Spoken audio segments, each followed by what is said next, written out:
Well, hello there. My name is James Shepard, and I'm a member of the Christian Science Board of Lectureship. And I'd like to invite you to a lecture. It's called Why Everyone is Needed and What That Means. I don't think there's anything more important in our lives than feeling loved and valued and needed.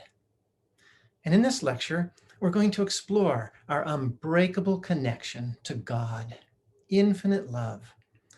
And we'll see how this connection gives us permanent worth and purpose. We'll see examples of lives that have been transformed from dark times to healing and progress. So I hope you'll join me for this Christian Science lecture. Hope to see you there.